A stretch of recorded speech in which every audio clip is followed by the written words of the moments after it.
নমস্কার বন্ধুরা, আমি সুচিতা। এই দেখুন, এটি একটি ওষুধের খাপ। এটা দিয়ে আমি কেমন চোকার বানাবো দেখতে থাকুন। এই দেখুন, নখ পালিশগুলো লাগিয়ে নেব।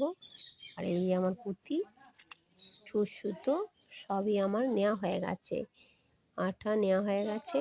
এরপরে কিভাবে বানাবো দেখুন।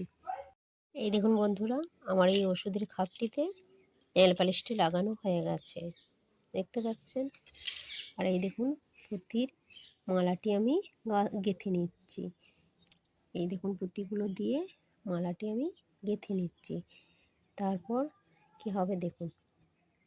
দেখুন, ওষুধের খাপটি আমার সমানভাবে কেটে নেওয়া হয়ে গেছে নেল পালিশটি লাগানোর পর সমানভাবে। এরপরে এই ভিতরটা কি করব দেখুন। এই যে কাগজের টুকরোটি রয়েছে, এটি আঠা দিয়ে এর মধ্যে ছিটিয়ে দেব। তারপর দেখতে থাকুন। এই দেখুন, ওষুধের খাপটি আমার কাগজ দিয়ে চিঠি নেওয়া হয়ে গেছে। এরপর দেখুন, এইটিকে সমানভাবে বসিয়ে এখানে আবার আঠা দিতে হবে।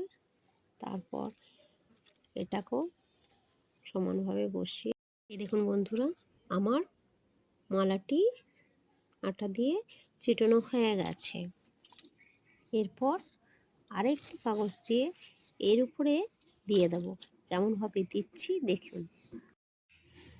দেখুন বন্ধুরা, ফেলে দেওয়া জিনিস থেকে এই চোকারটি কেমন আমি বানিয়ে নিলাম। পুঁথির মালাগুলো তো ছিলই, আর ওষুধের খাপ তো যেখানে সেখানেই পড়ে থাকে। এখন ওষুধ ছাড়া তো মানুষ চলে না, তাই ওষুধের খাপ যেখানে সেখানে পড়ে থাকে। আর নেল পালিশ লাগানোর জন্য তো থাকেই। সেই জিনিসগুলো দিয়ে আমি কেমন চোকারটা বানিয়ে নিলাম দেখুন। যেমন শাড়ি তেমনি তার সাথে বানিয়ে নিতে পারবেন। একবার হলেও আপনারা করে দেখবেন, অবশ্যই ভালো লাগবে। আর ভিডিওটা দেখে ভালো লাগলে লাইক শেয়ার অবশ্যই করবেন।